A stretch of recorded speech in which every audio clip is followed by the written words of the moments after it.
This is where I was bleeding, and that's where the dry blood is still on the grass here. It all started on the morning of Sunday, May the 11th, Mother's Day, when 56-year-old David Peter, who lives nearby on the Stehelas First Nation, went out for his daily 6-kilometer walk.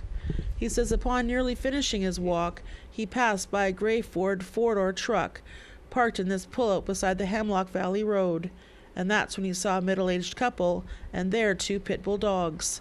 He says he wasn't alarmed at first, but then he noticed the dogs weren't on a leash and were coming for David aggressively. I was walking backwards away from the dog, and the black dog was lunging at me, and then he got me on the forearm, and then after he was biting away at my forearm, he tried to get at my face, and I was using my arms to try to protect my face and other areas of my body. And when he couldn't get to my face, he bit into my arm right here, and he was just, his jaw and his teeth were locked right into my arm.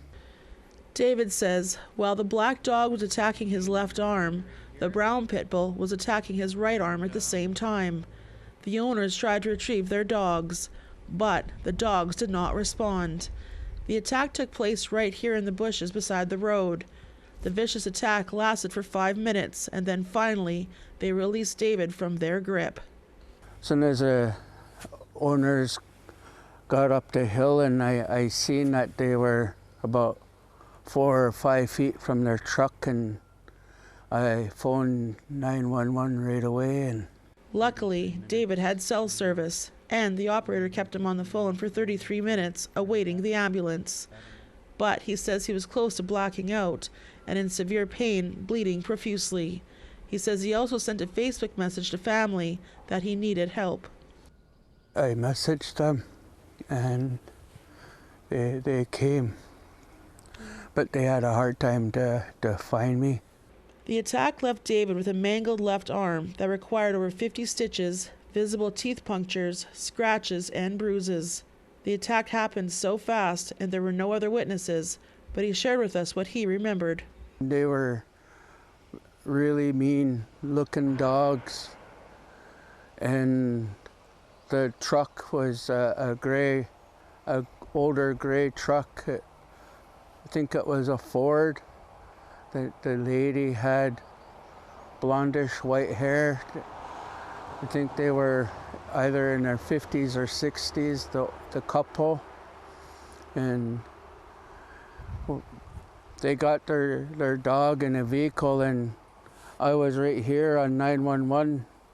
They turned their truck around, and they came back down the hill, and they drove by me.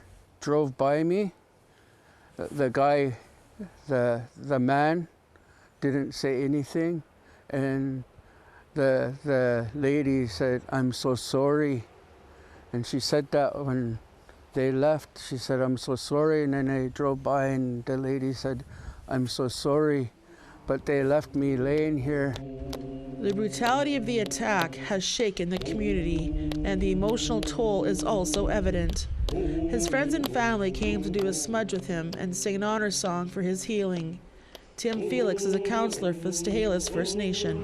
Have the police been notified? They have. There's a file open, vague description, and the leadership table, administration, organization thought right away we better do a media release, because with the amount of information the police had, we didn't think that justice would prevail because they had so little information. So we thought putting this out into the media release would hopefully help identify the culprits. David Peter is a father, grandfather, and now great-grandfather to a 9-week-old baby boy. And despite all he's been through, he's grateful it didn't happen to anyone else.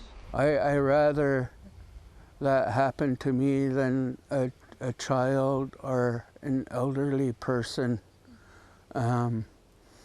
I hope that the owners of dogs get the message to keep their dogs on a leash.